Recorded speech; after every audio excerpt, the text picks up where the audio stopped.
I created G plans out of nutrition frustration.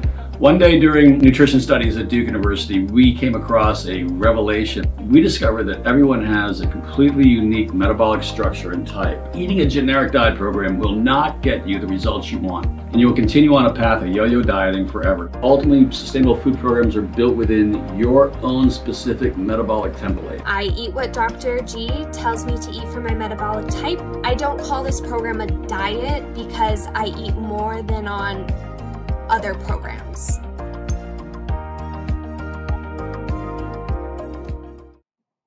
Hello, and welcome to today's Nutrition Masterclass. So glad to see you here. I do see Amanda here checking in today. So glad to have you.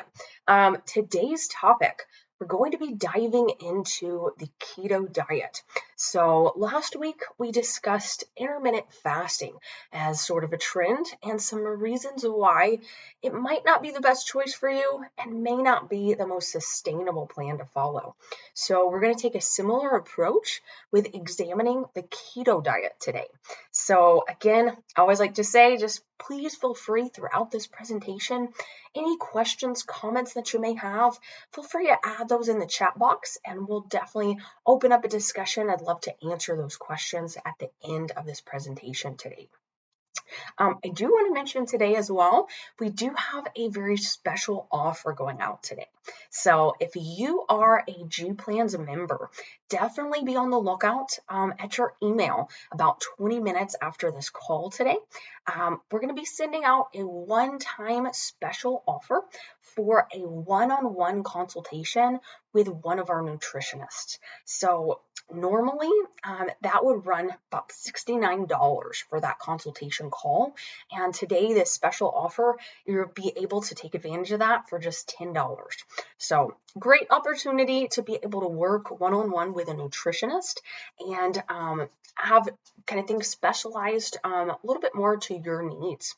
So definitely take advantage of that. Be on the lookout in your email there. And we're about to jump on in to this presentation today. So as I mentioned before, please feel free, go ahead and add any questions you may have in the chat box here, and we will get started. All right.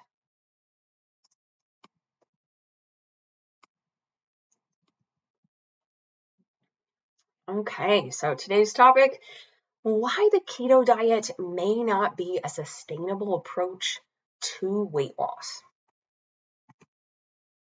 And I want to remind you as well, so if you have additional questions, it may be anything that's a little more personable as well, please always feel free to send me an email. So you'll see my email there. It's my first and last name at g-plans.com. So feel free to send me an email over. All right. So the keto diet. Have you ever heard of the keto diet before? I'm sure you probably have. The keto diet has been a huge trend in recent years. It was originally created as a treatment for epilepsy and is high in fat, moderate in protein, and low in carbohydrates. It is named after the metabolic state of ketosis, which is when your body utilizes ketones rather than glycogen as its primary source of fuel. Restricting carbohydrates causes this shift, despite glycogen being our body's preferred source of fuel. It can be tempting to consider starting a plan that many may see quick results following, or that many celebrities might endorse as well.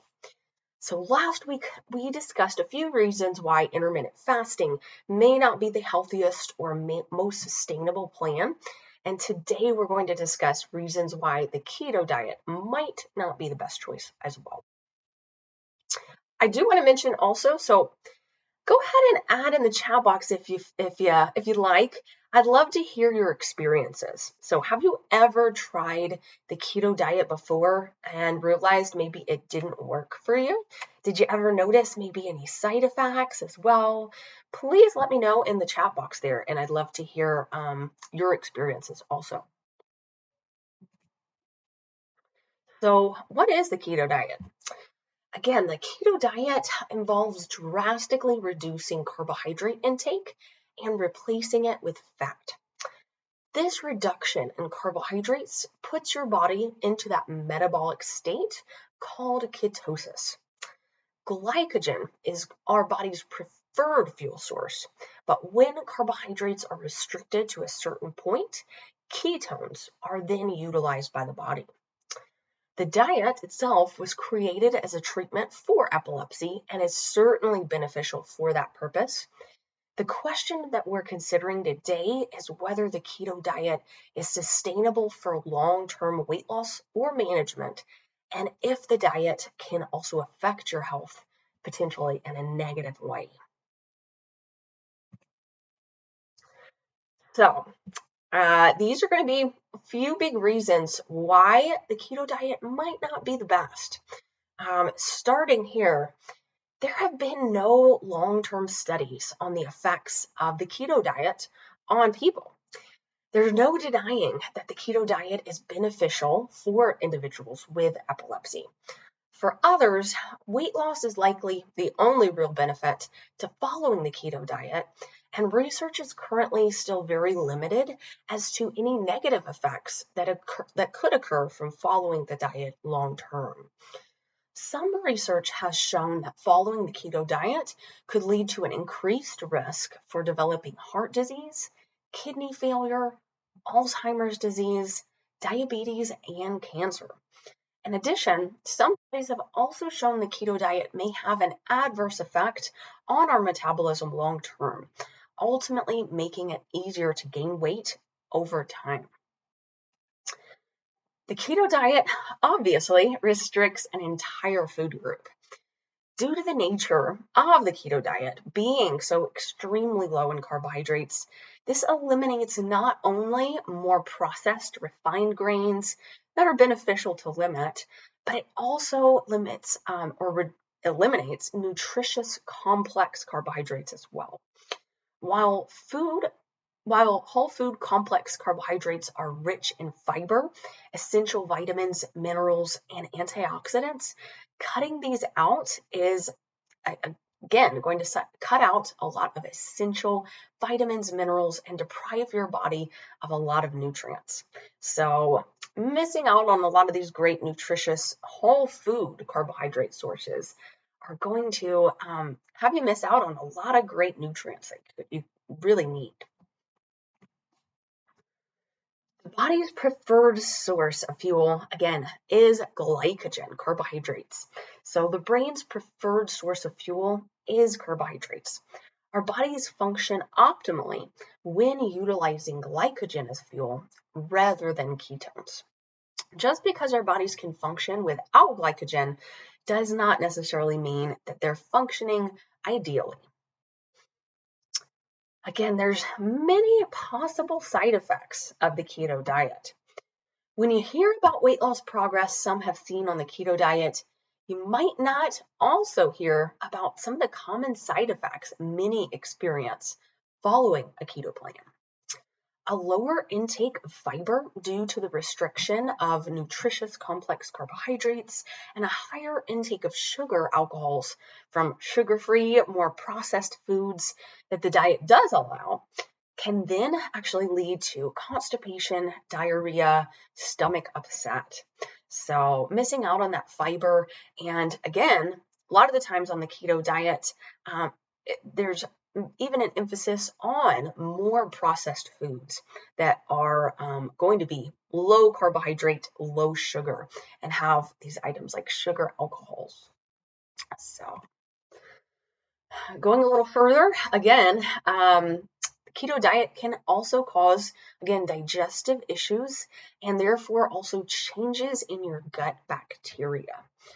In the largest gut health study to date, researchers found that the number one predictor of a healthy gut microbiome was the variety of plant foods consumed in one's diet. When you cut out an entire food group and limit the variety of fruits and vegetables that you consume, this will in turn also limit the diversity of your gut microbiome, which could then lead to disease. So we know with our microbiome, with our gut, the bacteria in our gut, it's very important to have a wide range of bacteria. And of course, eating a variety of fruits and vegetables is going to promote that. Keto diet may affect blood sugar. So even though low-carb diets have been shown to improve blood sugar control in people with diabetes, studies have shown as well that the keto diet may also increase your risk of low blood sugar events, particularly if you do have type 1 diabetes. In addition, following a very low-carb plan can actually eventually reduce insulin sensitivity, leading to temporary insulin resistance, in which the body overreacts when carbohydrates are then reintroduced. So this is something I've definitely heard before. A lot of the times, if you've gone very, very low carb or keto for an extended period of time, you may experience a little bit of issues with digestion, how you're feeling when you do add carbohydrates back in. So you may also develop a deficiency of essential nutrients. Complex whole food carbohydrates provide fiber, essential vitamins, minerals, electrolytes, and antioxidants. When a diet restricts these nutritious foods, you're likely to become deficient in at least some essential nutrients. The overall goal of any plan should focus on your overall health and well-being, not eliminate nutritious foods in the name of weight loss. So definitely want to take advantage of all the great healthy foods that are out there. It can be tough to eliminate those foods and follow a plan that's so restrictive over a long period of time. The keto diet may also increase your risk of chronic diseases and early death. Some evidence does suggest that high-fat, low-carb diets may lead to more poor health outcomes, while diets that emphasize vegetable sources and fats and proteins provide benefits. More research is needed, again, on the long-term effects of very low-carb diets, but we do know that consuming a wide variety of nutrient-dense foods and vegetables is beneficial to overall health. So definitely don't want to miss out on that. All right. And summing it all up here, biggest thing is the best plan, the one that's going to work the best for you, is the one that you can stick with. So there's lots of restrictions that come with following keto, which can often make a weight loss journey more of an uphill battle than it might be already. In addition to possible negative side effects that you could experience from the keto diet, putting large restrictions on what you can and can't eat makes it harder to incorporate long-term healthy habits that will really stick with you. That's the ultimate goal. It's building these healthy habits and a very balanced diet that will help you to achieve overall health and a healthy weight as well. Finding a well-balanced, nutrient-dense, and enjoyable as well way of eating is key to losing weight and then maintaining that weight loss long-term as well. So, hope this was a helpful presentation today. Please do feel free at this time. I'm about to end our presentation. If you have any other questions, feel free to add those in the chat box now. All right. Okay. All right here. Looks like good to see you tuning in, Margaret, and Brenda as well. Looks like here, Brenda, you said, I'm sitting on the fence, a little skeptical that this plan could work. Do want to mention again, as I said at the beginning of this call today, Brenda, I would definitely suggest for you as well, check in your email there. Working with a nutritionist, especially as you get started on your plan, can be a great way to make sure you're getting started on the right foot and to help make sure that you're really going to establish these healthy habits. So this plan kind of becomes part of your life. So check that email out. We'll have that great one-time offer for you for that consultation for $10. So definitely look for that today. All right. And I see a couple questions here. Julie checking in, and Chris said, what diet plan would be good for me? Again, I definitely always suggest kind of what we've been looking at the past couple weeks is very restrictive, sort of trendy diet plans. So a lot of these, again, you'll see online, you'll see lots of before and after photos. And a lot of the times you're not really getting the full picture. So you might not see how, again, that diet could affect that individual's health, any side effects that they may have. And very often, these very restrictive plans do lead to weight regain. So you might see that before and after in that moment, but months or a year down the road, you might end up gaining. So sticking to a healthy, balanced diet that is going to really work for you and you can build into your habits and stick with is the key. So again, checking out G plans, we really focus on doing that. We want to make sure that plan is something that's going to last, that you can stick with. So definitely check us out. We'd love to get you going. I see Karen checking in here too. Good to see you. That does bring us to the end of our presentation today. So I hope these past couple weeks going into a couple more trendy diets has been helpful. Again, make sure you check out your email here. Jump on that deal for that nutritionist call for $10. And next week, as we're getting a little bit further closer to the holiday season, we're going to discuss how to stay on track with your goals through the holidays. So obviously it can be a challenging time, but it doesn't have to be. So I'm going to go over some good tips and tricks, how to make sure that you don't sacrifice your progress. You can stay on track through the holiday season. So hope to see you again next Wednesday. Tune in then, and hope you have a wonderful rest of your day. Good to see you.